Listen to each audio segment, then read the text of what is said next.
আসসালামু আলাইকুম ওয়া রাহমাতুল্লাহ। সুপ্রিয় দর্শক শ্রোতা, দেশ ও দেশের বাহিরে যে যেখান থেকে দেখছেন সকলকে জানিয়ে আন্তরিক শুভেচ্ছা অভিনন্দন। আজকে আমরা জানব জ্ঞান ও সম্পদের দিক থেকে মানুষের প্রকারভেদ। অনেকে আবার বলতে পারেন যে মানুষের আবার প্রকারভেদ আছে নাকি? মানুষ তো মানুষই। হ্যাঁ, মানুষেরও প্রকারভেদ আছে। হাদিসে এসেছে জ্ঞানের দিক থেকে, সম্পদের দিক থেকে মানুষ চার ভাগে বিভক্ত। মুসনাদে এবং তিরমিজি শরীফের হাদিসে আসছে, আবু কাবশা আন মাফা রাদিয়াল্লাহু আনহু বর্ণনা করেন, আল্লাহ রাসূল সাল্লাল্লাহু আলাইহি ওয়াসাল্লাম বলেছেন, দুনিয়াতে চার শ্রেণীর মানুষ বসবাস করেন। চার ধরনের মানুষ দুনিয়াতে রয়েছে। তার মধ্যে প্রথম শ্রেণীর বা প্রথম ধরনের মানুষ হলো ওই ব্যক্তি যার জ্ঞানও আছে, সম্পদও আছে। যেই ব্যক্তিকে আল্লাহ তাআলা জ্ঞানও দান করেছেন, সম্পদও দান করেছেন, এই জ্ঞান এবং সম্পদ দ্বারা ওই ব্যক্তি আল্লাহকে ভয় করে, আল্লাহর হুকুম আহকামের আলোকে তার সম্পদ ব্যয় করে, তার জ্ঞানটাকে ব্যয় করে। ওই ব্যক্তি এই সম্পদের মোহে পড়ে জ্ঞানের দাম্ভিকতায় অহংকার করে না, আত্মীয়তার সম্পর্ক বিচ্ছিন্ন করে না, অনর্থক কোনো কাজ কাম করে না, ইসলাম বিদ্বেষী কোনো কাজের সাথে সে জড়িত হয় না, বরঞ্চ তিনি তার জ্ঞান দিয়ে, তার সম্পদ দিয়ে আল্লাহর সন্তুষ্টির লক্ষ্যে বিভিন্ন ভালো ভালো কাজ করেন, কল্যাণমূলক কাজ করে থাকেন, বিভিন্ন শিক্ষা প্রতিষ্ঠান করে থাকেন, দিন প্রতিষ্ঠার জন্য বিভিন্ন ক্ষেত্র তৈরি করে সেই জায়গায় তিনি তার সম্পদ ব্যয় করে থাকেন। এই ব্যক্তি হলো সর্বশ্রেষ্ঠ ব্যক্তি। এই ব্যক্তিকে আল্লাহ তাআলা সবচাইতে বেশি ভালোবাসেন, কারণ তিনি তার ইলম এবং জ্ঞান দ্বারা, উভয়টা দ্বারা তিনি দ্বীনের জন্য, ইসলামের জন্য, আল্লাহর সন্তুষ্টির জন্য কাজ করেন। দ্বিতীয় নম্বর ব্যক্তি হলো ওই ব্যক্তি যে ব্যক্তির সম্পদ নাই কিন্তু ইলম আছে। এই ইলম দ্বারা তিনি দ্বীনের কাজ করে থাকেন। তার সম্পদ নাই কিন্তু তার নিয়ত বিশুদ্ধ।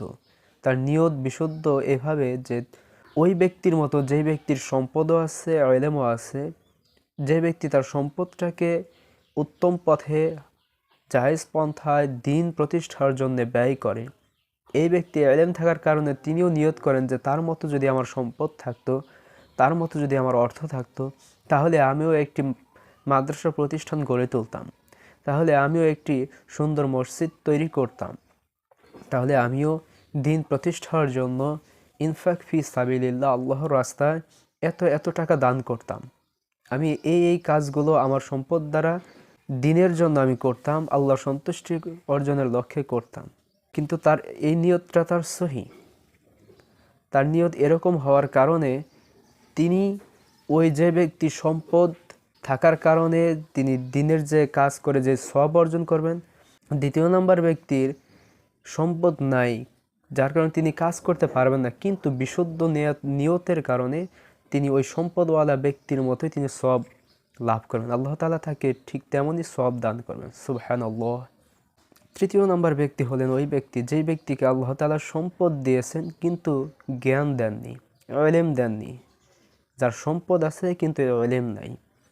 তার ইলম না থাকার কারণে তার সম্পদগুলোকে তিনি হারাম পন্থায় ব্যয় করেন, উপার্জনও করেন হারাম পন্থায়, ব্যয়ও করেন হারাম পন্থায়। তিনি তার সম্পদ দিয়ে ইসলাম বিদ্বেষী কাজের সাথে জড়িত হন। তিনি তার সম্পদ দিয়ে কনসার্টের আয়োজন করেন, নায়ক নায়িকাকে এনে অবৈধ মেলামেশা এবং কি নাচ গানের ব্যবস্থা করেন, অবৈধ পথে তার সম্পদ ব্যয় করেন, যেগুলো আল্লাহ তাআলা অসন্তুষ্ট হন, যেগুলোর কারণে আল্লাহ তাআলা তার উপর অসন্তুষ্ট হয়ে, রাগান্বিত হয়ে তার উপর গজব নাজিল করতে পারেন। শুধু তাই নয়, তার সম্পদের কারণে, তার দাম্ভিকতার কারণে তিনি মানুষদেরকে মানুষ মনে করেন না, গরিবদেরকে তিনি তুচ্ছ তাচ্ছিল্য করেন, ইতিম মিসকিনদেরকে তিনি অবহেলা করেন, আত্মীয়তার সম্পর্ক ছিন্ন করেন। এই যে ইসলামিক কাজকামগুলো করেন শুধু জ্ঞান না থাকার কারণে। আর এই ব্যক্তি হলো পৃথিবীর মধ্যে সবচাইতে নিকৃষ্ট ব্যক্তি। এই ব্যক্তি হলো সবচাইতে জঘন্যতম ব্যক্তি। চতুর্থ নম্বর ব্যক্তি হলো ওই ব্যক্তি যেই ব্যক্তির সম্পদও নেই, ইলমও নেই। এমন ব্যক্তি আমাদের সমাজে আছে যার সম্পদও নাই, ইলমও নাই, জ্ঞানও নাই, কিন্তু তার নিয়ত হলো এরকম যে ওই তৃতীয় নাম্বার ব্যক্তির মতো, যে ব্যক্তির সম্পদ আছে অবৈধ পথে ব্যয় করে, তার মতোই তার নিয়ত যে আমার যদি সম্পদ থাকতো, তাহলে আমি এই কাজগুলো করতাম, যে কাজগুলো হারাম। তার যদি সম্পদ থাকতো তাহলে তিনি নিয়ত করেন যে আমি এই টাকা দিয়ে, আজকে যদি আমার টাকা থাকতো, পয়সা থাকতো, তাহলে আমি অমুক নায়িকাকে এনে কনসার্টের আয়োজন করতাম, অমুক নায়ককে এনে কনসার্টের আয়োজন করতাম, অমুক টিকটকারকে এনে কনসার্টের আয়োজন করতাম, এই খারাপ কাজগুলো করতাম। এবং কি যদি আমার টাকা থাকতো তাহলে আজকে কাউকে আমি গুনতাম না। এই যে এই ধরনের চিন্তা ভাবনা, অশুদ্ধ নিয়ত, খারাপ উদ্দেশ্য থাকার কারণে ওই তৃতীয় ব্যক্তির যে সম্পদ অবৈধ পথে ব্যয় করে যে পাপ করলো, এই গুনাহ করলো, এই ব্যক্তি ওই রকম নিয়ত বা ওই রকম প্রতিজ্ঞা করার কারণে ঠিক সমপরিমাণ গুনাহ করলো, সমপরিমাণ অপরাধ করলো, সমপরিমাণ পাপ কাজে লিপ্ত হলো। তাহলে আমরা দেখলাম 4 শ্রেণীর মানুষ পৃথিবীতে বাস করে। 1 নম্বর হলো যার ইলম এবং সম্পদ উভয়টাই আছে। 2য় নম্বর হলো যার শুধু ইলম আছে, সম্পদ নেই। এই দুজন ব্যক্তি হলো ভালো, সবচেয়ে ভালো। 3য় নম্বর হলো যার সম্পদ আছে কিন্তু ইলম নেই। এই ব্যক্তি হলো সবচেয়ে নিকৃষ্ট, কারণ তিনি অন্যায় অবৈধ পথে তার সম্পদ ব্যয় করে। 4র্থ নম্বর হলো ওই ব্যক্তি যে ব্যক্তির সম্পদও নেই, ইলমও নেই, কিন্তু তার নিয়ত হলো 3য় নম্বর ব্যক্তির মতো অবৈধ পথে ব্যয় করত। যদি সম্পদ থাকতো তাহলে অবৈধ পথে ব্যয় করত। 4র্থ নম্বর ব্যক্তি হলো পৃথিবীর মধ্যে সবচেয়ে নিকৃষ্ট ব্যক্তি। সম্মানিত বন্ধুগণ, তাহলে আমরা এই হাদিস থেকে কি শিক্ষা অর্জন করতে পারলাম? এই হাদিস থেকে আমরা যে শিক্ষা অর্জন করতে পারলাম সেটা হলো নিয়তের পরিশুদ্ধতা। আমার যদি নিয়ত পরিশুদ্ধ থাকে, নিয়ত যদি সহি থাকে, তাহলে আমি নিয়তের কারণে অক্ষম ব্যক্তি হলেও সক্ষম ব্যক্তির মতো আমি সওয়াব লাভ করতে পারবো।